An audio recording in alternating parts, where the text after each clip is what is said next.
casa. Con la básica alternativa.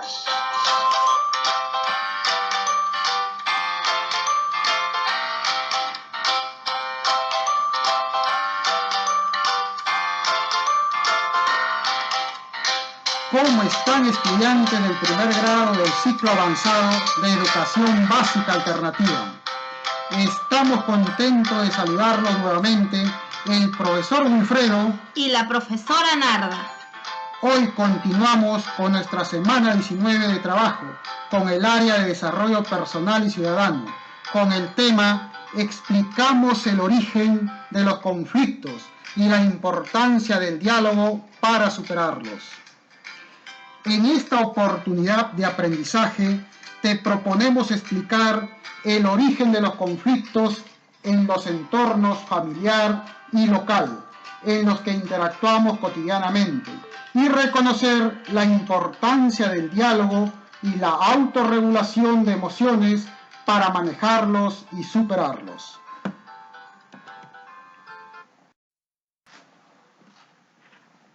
Los conflictos son parte inherente de la convivencia humana y pueden ser una oportunidad de crecimiento, pero también pueden obstruir nuestras relaciones e incluso devenir en agresión, aún en los entornos familiares o cercanos.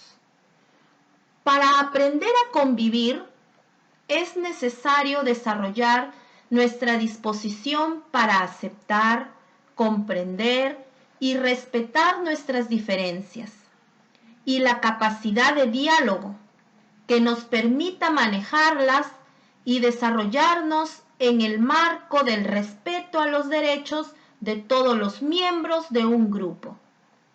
Además, es importante que reconozcas que en el contexto de un conflicto es necesario autorregular nuestras emociones para que el diálogo, la escucha y la consideración por el otro pueda efectuarse.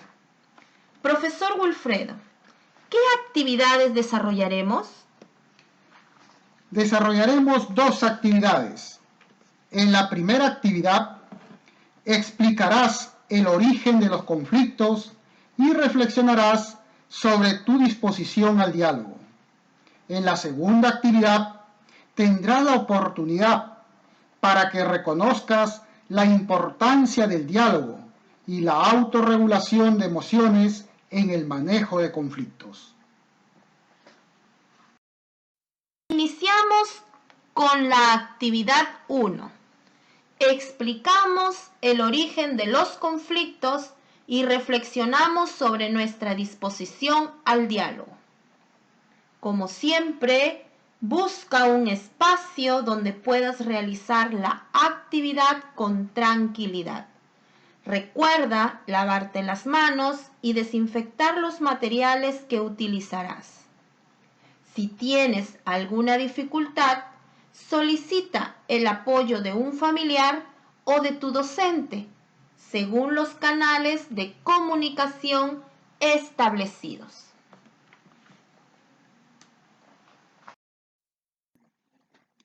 En el transcurso de cada día, estamos constantemente realizando acciones a partir de nuestra voluntad y decisión de realizarlas.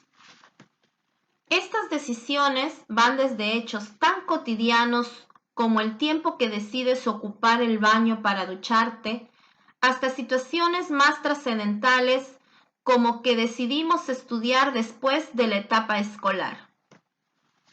Es precisamente de las decisiones que tomamos que se generan los conflictos que enfrentamos en nuestra vida cotidiana, ya que nuestro proceder puede significar un parecer diferente o contrario a otro punto de vista. Así, podemos entender que los conflictos son hechos normales dentro de cualquier convivencia. No obstante, su repercusión en nuestras vidas dependerá de cómo se resuelven o afronten. A continuación, reconocemos los factores que intervienen en un conflicto. Renzo es un niño de 12 años que vive en su casa junto a sus padres y a su hermana menor Gina de 9 años de edad. Ambos hermanos se llevan habitualmente bien y cuentan con el cuidado y atención de sus padres. Sin embargo, a veces suceden hechos que provocan el conflicto entre ellos y ante los cuales los padres deben intervenir para dar solución. La última vez que ocurrió una discusión entre ambos hermanos fue porque los dos querían ver su programa favorito en la televisión a la misma hora. Y al haber un solo televisor en casa, se desató una pelea por apropiarse del aparato. Este es un hecho cotidiano que representa un conflicto, como otros tantos que se pueden dar en casa. Responde. ¿Cuál es el motivo del conflicto? ¿Qué factores intervienen para que el conflicto suceda? ¿Cuáles son las acciones o ideas de las partes confrontadas? ¿Qué alternativa de solución plantearías para este conflicto? Realizado este análisis, te invitamos a que escojas algún conflicto de tu entorno familiar o local del cual tengas conocimiento y lo describas mediante un texto. Con el hecho definido, realiza el análisis planteándote las preguntas anteriores. Recuerda que cada una de tus respuestas tienen que ser registradas en tu portafolio. Luego, te invitamos a leer la información de cómo aportar a la convivencia democrática, que se encuentra en las páginas 46 y 47 del texto, archivo 2, anexo 1. Existen diversas maneras en las que podemos aportar a la construcción de una sociedad más democrática, donde los derechos de todos y todas sean respetados. Lo principal es estar dispuestos a practicarlas, a incentivar en nosotros y los demás el compromiso con nuestro país y la búsqueda del bien común. Los mecanismos para la mejora de la convivencia son el diálogo y la negociación, tanto a nivel personal como a otras escalas, ya sea distrital, regional, nacional y mundial. El diálogo. El diálogo es el método de la convivencia social más adecuado cuando la paz entre contendientes es muy frágil. La finalidad del diálogo es establecer un pacto de conciliación de los intereses. En esta perspectiva, las posiciones contrapuestas deben tratar de comprenderse, es decir, deben estar dispuestas para entender las razones de los otros y a los demás. En consecuencia, el objetivo principal del diálogo consiste en la búsqueda de un consenso capaz de valorar las distintas opciones. Además, el diálogo es importante porque es un proceso incluyente. Implica aprender y no solo conversar. Reconoce la humanidad mutua. Pone énfasis en una perspectiva de largo plazo. Encontrar soluciones sostenibles requiere tiempo y paciencia. El diálogo nos puede ayudar en diversos espacios y momentos para facilitar la recuperación de una crisis, para evitar el conflicto violento, para abordar asuntos ambientales, para brindar asistencia en la resolución de conflictos.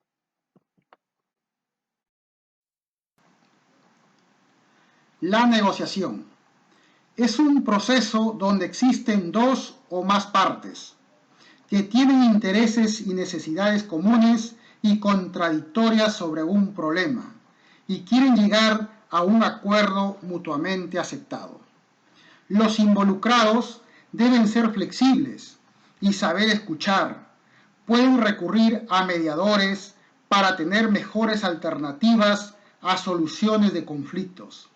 Una solución negociada mediante razonamientos o persuasión o sugerencias alternativas. El árbitro tiene la autoridad para dictar un acuerdo en la negociación. El conciliador ejerce un vínculo de comunicación informal entre el negociador y el oponente, y el consultor, imparcial con destrezas de manejo de conflictos, que trata de facilitar la solución creativa de un problema mediante la comunicación y el análisis. El doctor Roger Fisher nos dice que existen 4 puntos claves para tener en cuenta al momento de la negociación. Las personas. Que separe a las personas del problema. Los intereses. Concéntrese en los intereses y no en las posiciones. Las opciones. Genere una variedad de posibilidades antes de decidirse a actuar. Y los criterios. Insista en que el resultado se base en criterios objetivos. Luego responde las siguientes preguntas. 1. ¿En qué consiste el diálogo y la negociación? 2. ¿En qué radica su importancia para la convivencia democrática? 3. ¿Aportarían el diálogo y la negociación en la resolución del conflicto que has descrito? Explica cómo. No olvides, registra tus respuestas en tu portafolio.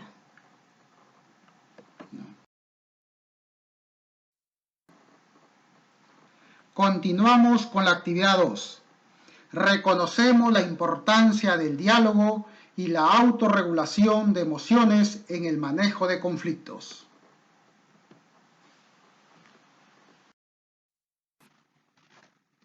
La convivencia en nuestro barrio o localidad muchas veces nos plantea situaciones que pueden desencadenar un conflicto entre vecinos.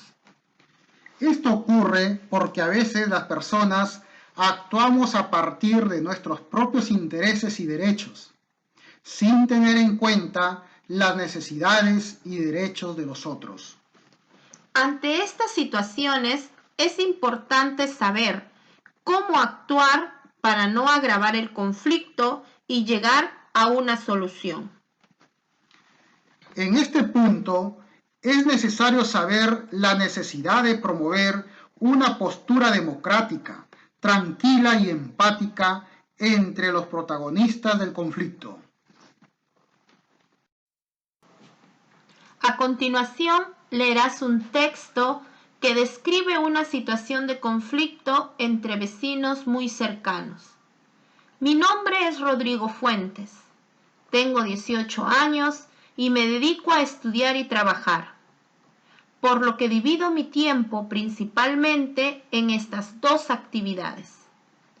Vivo en una quinta del Cercado de Lima y en este tiempo de pandemia, para sostenerme económicamente, me dedico a brindar clases virtuales de matemática a estudiantes del nivel primaria y secundaria. Todo iría bien si es que no tuviera la dificultad de ver interrumpidas mis clases por el fuerte ruido que el adolescente, hijo de mi vecino, hace cuando escucha música con alto volumen. He buscado la forma de aislar mi habitación para evitar el fuerte ruido, y trabajar sin contratiempo. Sin embargo, esto no puede seguir así. Con vecinos desconsiderados hay que responder con firmeza para hacerles ver lo desadaptados que son. He conversado con mis hermanos e iremos a reclamar al vecino para encararle su actitud irresponsable, desconsiderada y perjudicial hacia mi persona. Ya hemos sido muy tolerantes y no podemos permitir que esta situación siga así. Aunque reconozco que tengo un carácter fuerte y que he discutido anteriormente con el vecino, no me queda de otra que terminar con esta situación. A continuación, reflexiona sobre el caso y responde las siguientes preguntas. 1. ¿Qué emociones identificas en Rodrigo? 2. ¿Esas emociones pueden obstruir el diálogo y agravar la situación?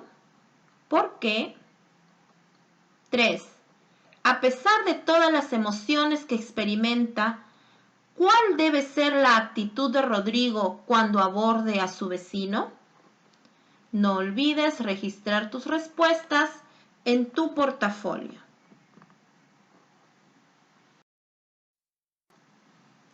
Ahora te invitamos a leer el texto Las emociones negativas y su autorregulación, disponible en el archivo 2, anexo 2.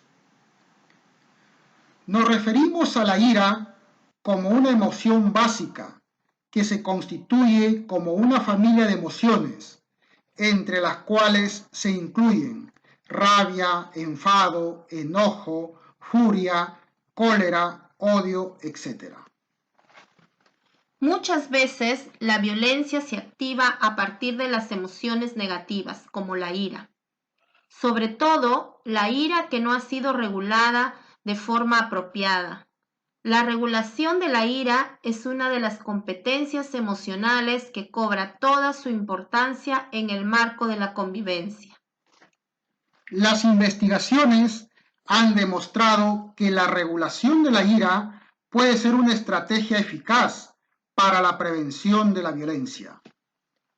Regulación de la ira no significa que no hay que expresar la ira. Pensar que expresar ira es siempre inapropiado sería un error. El reto está en expresarla de forma apropiada, no violenta y en el momento apropiado. Conviene tener siempre presente que la ira nos ayuda a tomar conciencia de las injusticias.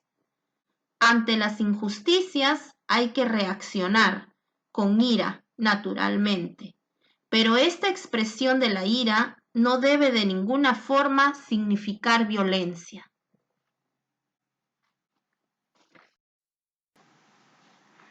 ¿Cómo regular la ira? Los conocimientos aportados por las ciencias permiten afirmar que la persona decide cuánto tiempo quiere estar enfadado, aunque no es plenamente consciente de ello. Esto es fácil de decir, pero difícil de poner en práctica. Para ello se requiere mucho entrenamiento.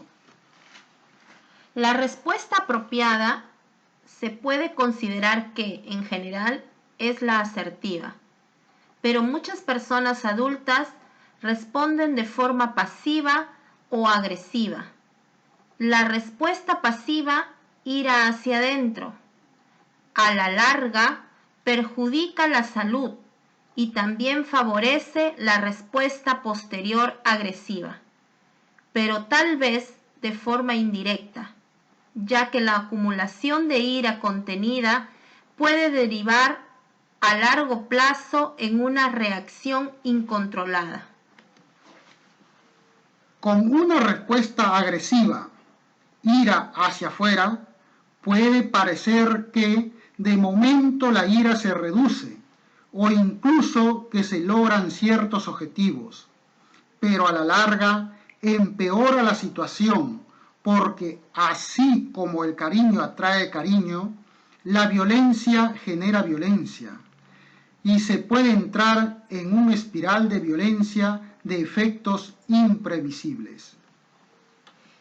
Es fácil reducir o deducir que la forma correcta de tratar la ira es regularla para poder estar bien con uno mismo y con los demás. Regular la ira no significa renunciar a nuestros sueños y deseos. Al minimizar nuestra ira, podremos actuar con confianza y resolución. Como consecuencia, aumentan las probabilidades de conseguir lo que nos proponemos en forma pacífica. Aprender a regular la ira debería iniciarse en la familia y en la educación infantil. Conviene tener presente que es una de las competencias más difíciles de adquirir, pero es una de las competencias más eficaces para prevenir la violencia.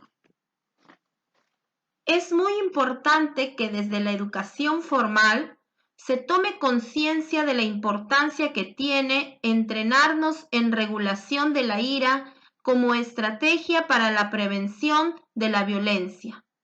Algunas sugerencias en este sentido son las siguientes: relajación, meditación, respiración, distanciamiento temporal y espacial, aceptar la propia responsabilidad, actitud positiva, role-playing.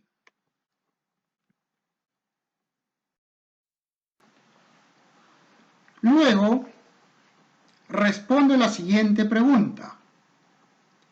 ¿Qué recomendaciones brindarías a Rodrigo para evitar que la situación de conflicto derive en violencia? No olvides registrar tu respuesta en tu portafolio. ¿Qué presentarás a tu docente del área? 1. El desarrollo de tu portafolio archivo 3. 2. Fotos donde se te vea realizando el trabajo remoto. Bien, chicos, hemos concluido con el desarrollo de la experiencia de aprendizaje del área de desarrollo personal y ciudadano. Nos vemos hasta la próxima.